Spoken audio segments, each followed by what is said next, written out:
आज मैं जा रही हूँ गांव। यहाँ पर रुककर दृष्टि के पापा कोल्ड ड्रिंक लेने गए थे। उनको नहीं पता था कि मैं उनका वीडियो बना रही हूँ और बाहर बहुत ही ज़्यादा बारिश हो रही थी, इसलिए वीडियो थोड़ा सा अच्छा नहीं बना है। गाड़ी के पास आए तब उनको पता चला कि मैं एक वीडियो शूट कर रही हूँ। आगे अपने पापा के पास में बैठी है दृष्टि। हम लगभग पहुँचे थे पुष्कर। ओसिया से मेरा गांव 350 किलोमीटर पड़ता है। और जब हम तीनों बहनें एक साथ होती हैं तो पापा हमेशा लूडो खेलने के लिए बोलते हैं, क्योंकि ये गेम मेरे पापा का सबसे ज़्यादा फेवरेट है।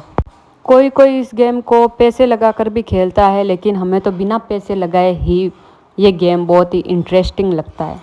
2 दिन छोड़कर एक दिन नहर का पानी आता है। आज टांके के अंदर पानी नहीं था, इसलिए मम्मी ने बोला कि इसको साफ़ कर देते हैं, उसके बाद ही नया पानी भरते हैं। ये साफ करने वाला कोई था नहीं, भाई बहन दोनों मना कर रहे थे। बड़ी वाली सिस्टर का वेट थोड़ा ज़्यादा है तो उससे ना हो मेरा वेट कम है, इसलिए ये बोझ आया मुझ पर। और इत्तेफाक से जिस दिन इस टांके की सफाई हो रही थी उसी दिन नहर का पानी आ गया। 1 से 1.5 घंटा मैंने इस टांके को अच्छे से साफ़ किया। इतने में तो ये पानी से आधा भर गया होता। वैसे तो मैं गांव जाती हूँ तो मेरी छोटी वाली सिस्टर मुझे कुछ भी नहीं करने देती है, उल्टा दृष्टि को और सनी को भी रख लेती है अच्छे से। लेकिन ये काम उसके लिए थोड़ा मुश्किल था, क्योंकि उसका भी वेट थोड़ा ज़्यादा है। बाहर निकली यहाँ से तब पता चला मुझे कि बाहर की हवा कितनी तरोताज़ा होती है। मुझे अंदर बहुत ही ज़्यादा गर्मी लग रही थी। एक बार के लिए सोचा कि बाहर निकल जाऊँ। मौसम भी बहुत ठंडा था। रास्ते में आ रहे थे तब से लेकर मैं यहाँ पर रुकी हूँ, तब तक बारिश बंद ही नहीं हुई है। और यहाँ पर मासी अपने भांजे को कुछ सिखा रही है, पर इसके पल्ले कुछ नहीं पड़ने वाला। ये बोल रही है कि तू क्यों रोवे इत्तो, तू क्यों जिद करे इत्तो। और ये मेरा भांजा, इसको कुछ नया खिलौना हाथ लगा है। इसको बोलते हैं कि बाबू को झूला दे, पर इसे इस काम में बहुत ही ज़्यादा जोर आता है। और ये जो आप कपड़े देख रहे हो वो मेरे दादी साहब के बक्से में से निकले थे, जो कि इसके माप के थे। कपड़े सुखाने की जिम्मेदारी मेरी है। और ये गोदरेज कंपनी की वॉशिंग मशीन बहुत ही बेस्ट है। ये चारों पॉइंट जब पूरे हो जाते हैं तो कपड़े धुल कर, सूख कर और फ्रेश होकर ये मशीन अपने आप ही बंद हो जाती है। कई मशीनों में बार बार पानी चेंज करना पड़ता है, लेकिन ये मशीन अपने आप पानी और डिटर्जेंट ले लेती है।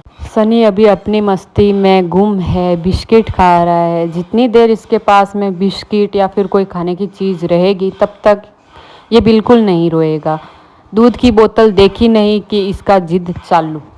नाना को अपने दोस्तों से बहुत ही ज़्यादा लाड प्यार है, तो पापा भी थोड़े मायूस हो गए थे। और ये खुद पापा को देखकर मायूस हो गया था कि आज नाना वापस घर जा रहे हैं।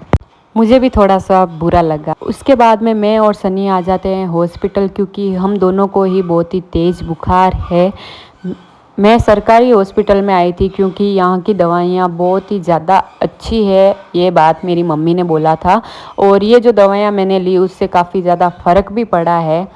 मुझे अगर दवाएं लेने को कहे तो मैं प्राइवेट में नहीं सरकारी में ही जाऊंगी, क्योंकि वहाँ पर किसी बात का ज़्यादा खर्चा नहीं लिया जाता। प्राइवेट में आप जाओगे तो सोनोग्राफी वगैरह बहुत ज़्यादा खर्चे लिख देते हैं और उन दवाइयों का असर भी नहीं होता।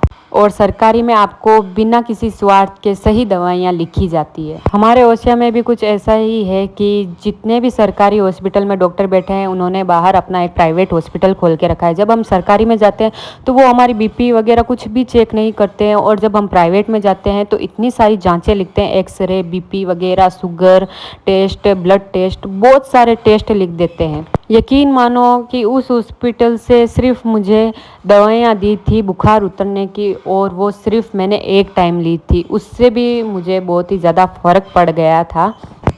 बीच में मुझे और सनी को लगभग 10 से 15 दिन तक बुखार रहा था। कभी उतरता है, कभी चढ़ता है। ऐसे इन ओसिया वाली दवाइयों से मुझे बिल्कुल भी फ़र्क नहीं पड़ा था, लेकिन यहाँ पर आकर जो मैंने दवाई ली एक दिन में फ़र्क पड़ गया। सुबह की चाय पीकर हम निकल दिए बस स्टॉप की तरफ। अब बस में कहाँ जा रहे हैं वो मैं आपको व्लॉग पार्ट 2 में बताऊँगी कि मैं कहाँ जा रही हूँ। और यहाँ से आप देखो तो मेरे गांव में तो बाजरी बहुत ही बड़ी आ चुकी है, मतलब कि कई कई जगह तो बाजरी के सिटिए भी हैं। और मेरे ससुराल में तो अभी तक बाजरी सिर्फ घुटनों तक ही है शायद। यकीन मानो तो मेरे गांव की तरफ एक भी ट्यूबवेल बोरवेल नहीं है। कोई कोई जगह अगर ज़रूरत है तो है, बाकी यहाँ पर सिर्फ बरसात के पानी से फसल होती है। पार्ट 2 नेक्स्ट व्लॉग में।